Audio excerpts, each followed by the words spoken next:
Oke teman-teman, kembali lagi di konten Ivan Studio Webcam bersama aku Ivan Piani, sang engineer kibis yang paling mantap, paling top nomor 1 hanya di Ivan Studio, dan selalu salam berkarya aja dulu ma bro.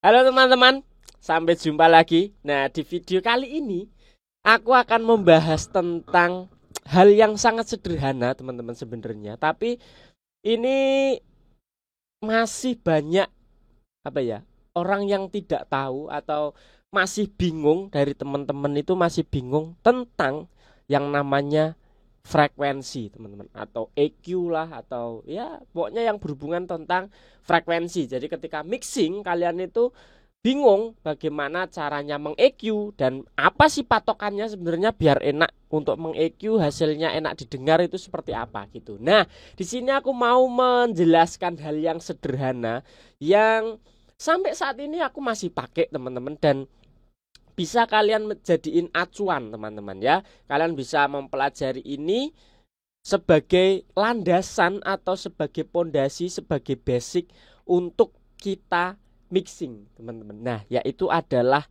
EQ chart teman-teman. Nah, EQ chart itu apa? Kita akan bedah bareng-bareng dan penggunaannya seperti apa. Let's go langsung saja ke projectnya. Boom. Nah, oke teman-teman, di sini aku sudah menyediakan satu sampel audio ya teman-teman. Nanti akan kita praktekkan langsung di sini ya, seperti biasa kita praktek langsung. Nah, tapi sebelum kita praktek di sini teman-teman, aku akan menunjukkan yang namanya EQ chart teman-teman ya. Jadi EQ chart itu hanyalah ya chart saja, catatan gitu teman-teman. Nah, jadi EQ chart itu cuman seperti ini teman-teman. Ini bisa kalian download di Google, free ya, ini cuman gambar aja teman-teman, bebas kalian cari aja. Nah, di EQ chart ini itu apa sih sebenarnya? Nah, di sini itu tertulis banyak sekali jenis-jenis instrumen teman-teman. Mulai dari vokal, male, female, kemudian percussion, dari kick, snare sampai cymbal juga ada. Terus di brass section ada, woodwind section ada, string section. Nah, pokoknya ini instrumen-instrumen yang menjadi fondasi dalam sebuah komposisi gitulah, kurang lebihnya seperti itu teman-teman. Nah, nanti dari sini teman-teman bisa mengembangkan sendiri, dan kalau kalian sudah menguasai EQ chart ini teman-teman itu bisa sangat-sangat fleksibel dalam mixing, dan aku yakin nanti hasil mixingan kalian akan tambah jos lagi gitu ya teman-teman. Jadi seperti yang kita lihat di sini teman-teman, yang namanya EQ chart itu dia akan menunjukkan sebuah frekuensi. Jadi di atas sini dan di paling bawah sini itu adalah range frekuensinya dari 20 Hz sampai 20.000 Hz ya, yang kita ketahui di RTA.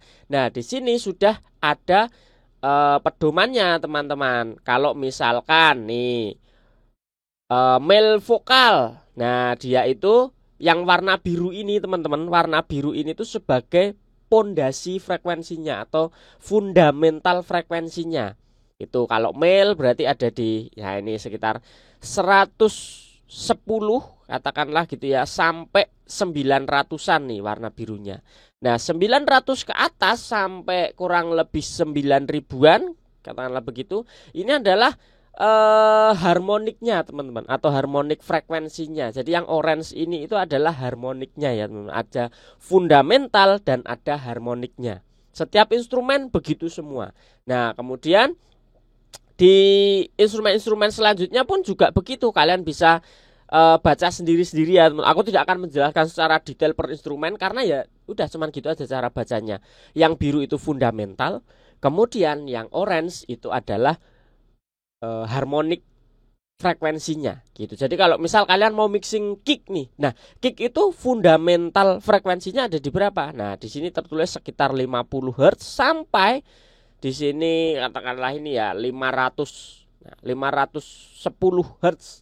Nah, ini terbaca semua teman-teman. Terus setelah itu ya harmoniknya gitu. Jadi nggak kosong, ada frekuensinya terisi teman-teman. Nah, itu sebagai harmoniknya, atau yang membuat instrumen kita itu menjadi lebih kaya itu ya harmoniknya itu teman-teman gitu ya. Jadi kalian bisa atur, oh di kick berarti aku banyak adjust di fundamentalnya ini dari 50 sampai 500 Nah, kalian adjust di situ tuh untuk dapat low-nya, untuk dapat tebelnya, untuk dapat karakternya itu ada di warna biru gitu, teman-teman. Nah, untuk harmoniknya, untuk frekuensi harmoniknya itu di bagian orange.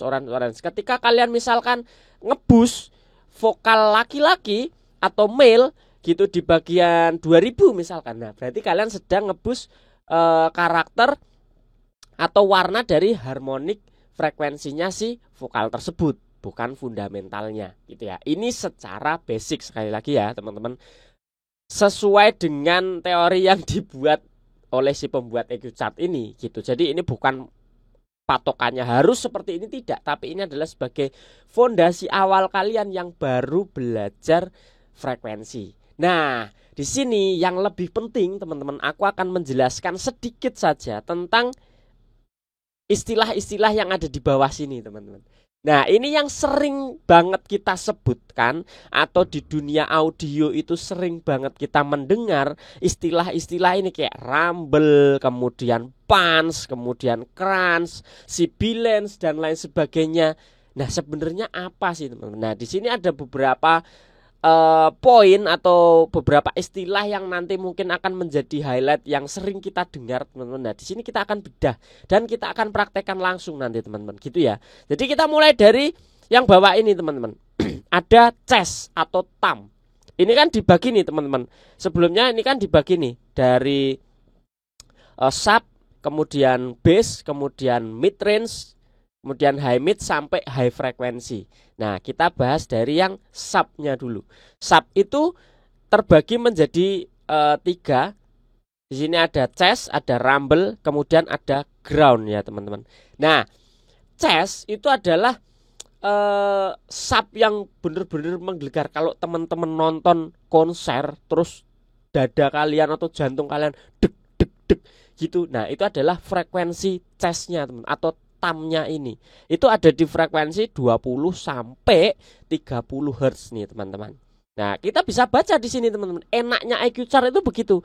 Oh, kalau kita mau bikin subnya kerasa, berarti kita harus adjust di 20 sampai 30 Hz-nya. Nah, kita praktekkan di sini, teman-teman. Ini ada sampel. Nah, ini kalau kita boost di area 20 sampai 30-an, nah katakanlah aku mau adjust di sekitar 28 lah, tengah-tengahnya gitu ya. Nah, ini mungkin dengan speaker kecil nggak kerasa, karena memang ini akan muncul atau akan terdengar di sub tadi, teman-teman, atau di speaker-speaker yang memang dikhususkan untuk sub. Nah, ini itu kerasa, teman-teman.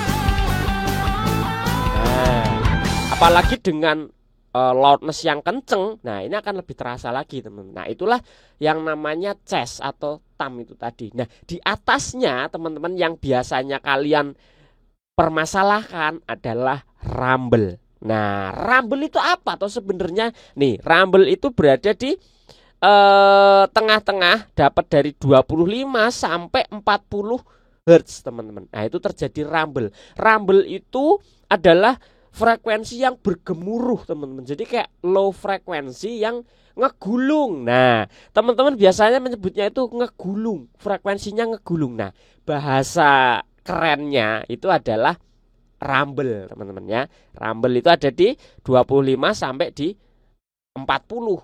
Nah, berarti katakanlah di sini nih 40-nya kita boost.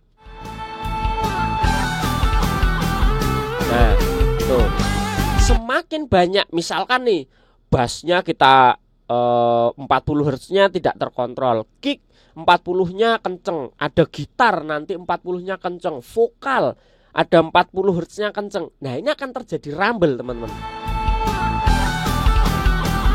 Nah, maka perlu kita potong di beberapa instrumen yang memang tidak memerlukan low frekuensi, kita low cut. Biasanya kan langsung kita low cut begini, teman-teman. Nah, misal vokal, kemudian gitar, biasanya kita low cut sampai di 60, 40. Untuk apa? Menghindari yang namanya rumble ini tadi, teman-teman.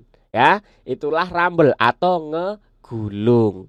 Nah, tahu ya, teman-teman sekarang. Nah, lanjut di sini ada ya keluarganya bass lah teman-teman, dari ground, bottom, punch, drum. Ini adalah keluarganya low frekuensi. Jadi nggak perlu aku jelaskan semua, nanti malah kelamaan ya teman-teman. Tapi yang poin-poinnya saja gitu ya teman-teman. Nah terus di bagian atau di keluarga bass lagi atau di sub sampai bass ini, yang sering kita dengar lagi adalah punch. Nah punch itu kan apa ya, kayak hentakan teman-teman. Jadi bass atau low frekuensi yang bukan ngegulung tapi yang nonjok teman-teman. Jadi yang lebih ada tenaganya lah. Nah itu di frekuensi 80 sampai 200. Jadi teman-teman kalau misalkan adjust kick dan instrumen bass gitar di frekuensi 80 sampai 200 itu untuk mengejar punch-nya biar nendang.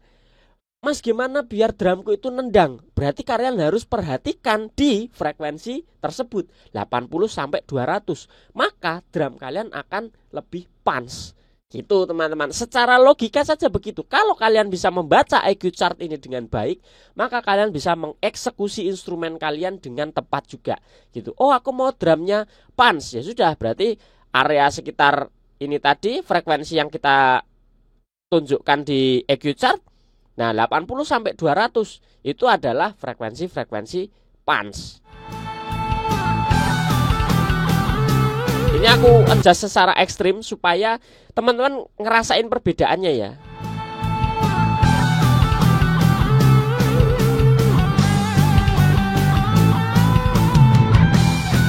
Nah, kicknya lebih nonjok teman-teman, lebih punch, lebih dak.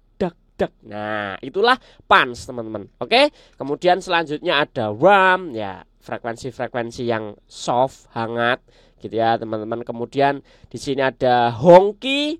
Nah, honky itu adalah kayak boxy gitulah teman-teman. Frekuensi-frekuensi yang tidak enak. Biasanya kalau kelebihan mid frekuensi ini kan sudah masuk ke keluarganya mid range nih. Nah, kalau terlalu banyak honky atau mid range-nya ini di sini 500 sampai 800, maka akan timbul suara-suara boxy yang nggak enak lah gitu. Tuh kan? Kayak di dalam kaleng gitu teman-teman, kayak di dalam toples. Nah, nggak enak kan? Maka kalau terlalu honky, nah kalau terlalu mid atau terlalu honky itu tadi, terlalu boxy, kita bisa reduksi di bagian 500 sampai 800-nya itu tadi untuk supaya tidak honky lagi. Nah, kemudian di sini ada ini yang tidak kalah penting adalah mudi teman-teman. Mudi itu kayak lumpur teman-teman. Jadi ya kalau di low itu kan tadi ada rumble. Jadi low yang tidak enak itu namanya rumble, atau low yang ngegulung itu namanya rumble. Nah, di mid yang terlalu banyak midnya juga yang ngegulung, nah itu namanya mudi. Jadi ya kayak frekuensi-frekuensi lumpur. Jadi dia tidak jelas gitu loh teman-teman. Definisi audionya itu nggak jelas.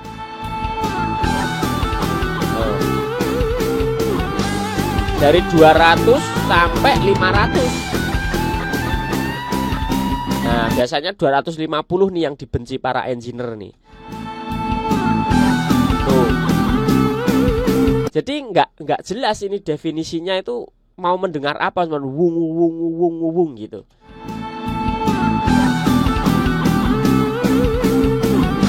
Nah, biasanya direduksi lumpurnya.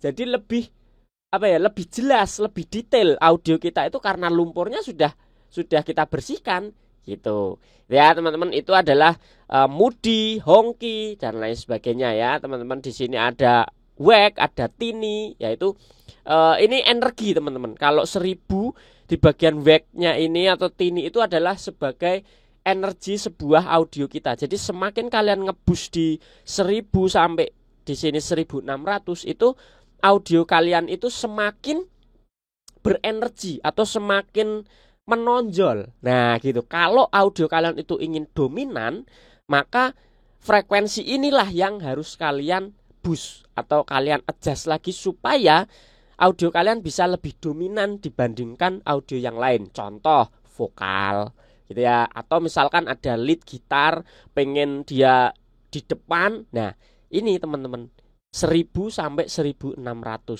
gitu ya, teman-teman. Nah, lanjut kita ke high mid sampai high frekuensi, teman-teman. Di sini ada banyak sekali, ada crunch, ada sibilance, ada definition, ada pierce sampai air.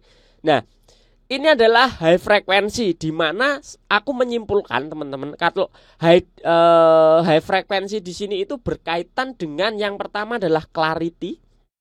Kemudian yang kedua itu berkaitan dengan hal-hal yang teman-teman sebut dengan crispy atau krenyes-krenyes atau yang renyah-renyah. Mas, vokalnya biar renyah gimana? Nah, gitarnya biar crispy gimana? Nah, itu ada di high mid sampai high frekuensi, teman-teman. Nah, crunch kita, gitarnya biar tambah nge-crunch gimana? Biar tambah krenyes lagi gimana? Nah, ini kalian bisa atur nih, mulai dari frekuensi tadi 1700-an sampai di 16.000 sebelum masuk airy, teman-teman ya. Jadi 16.000 sampai ke bawahnya sekitar ya katakanlah 2.000 lah gitu. Nah, itu adalah tempat frekuensi yang menunjukkan atau menonjolkan clarity audio teman-teman gitu. Misalkan vokalnya mau lebih renyah, mau lebih crispy, mau lebih bright, lebih open. Nah, itu ada di frekuensi-frekuensi ini, teman-teman. Nah, tapi hati-hati, ada frekuensi sibilance. Sibilance itu ketika teman-teman bilang, "Mas, high-nya terlalu pedes." Nah, yang terjadi adalah sibilance-nya, teman-teman. Ya, di sini tertulis di 4.000 sampai 8.000. Itu adalah pedesnya, teman-teman. Nah, katakanlah di sini, misal aku mau boost di bagian sini 5.000.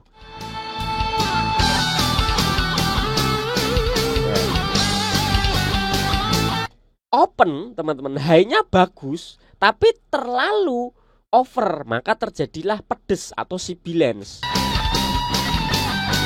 Ya kan? Gak enak. Nah, maka ini hati-hati, teman-teman. Kalau memang mau open, ya sewajarnya saja gitu. Nah, jadi clarity-nya dapat,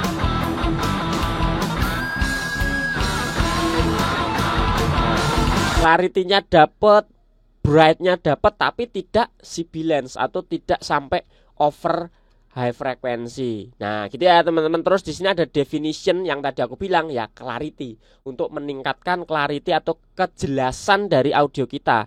Itu di frekuensi khususnya 6.000 sampai 8.000 atau 10.000. Nah, itu adalah frekuensi-frekuensi yang untuk menonjolkan clarity dari audio kita. Kemudian yang tidak kalah penting di sini, yang terakhir yang akan aku bahas, teman-teman, adalah pierce. Apa ya bacanya? Pierce. Ya itulah, ini intinya tuh ini, teman-teman. Ini tuh adalah frekuensi tajam, di mana ketika teman-teman itu ngebus atau audio kalian itu memiliki frekuensi pierce ini berlebihan, maka audio kalian itu akan menembus segala medan atau menembus segala audio yang ada. Contoh misalkan apa? Misalkan simbal, des, atau instrumen string. Nah, instrumen yang tinggi-tinggi, gitar gitu. Nah, kalau frekuensi pierce-nya ini atau 8.000 sampai 12.000 ini tidak terkontrol, maka dia itu akan menembus instrumen-instrumen lain sehingga dia akan terdengar lebih dominan, teman-teman. Nah, itulah yang sering terjadi ketika teman-teman hi-hatnya udah diturunin nih, volumenya atau gainnya udah kecil, tapi kenapa dia masih tetap mengganggu. Nah, ini hati-hati dengan frekuensi-frekuensi ini, teman-teman. Dari sibilance sampai pierce, ini hati-hati. Semakin frekuensi ini menonjol, maka instrumen kalian akan semakin terdengar lebih dominan.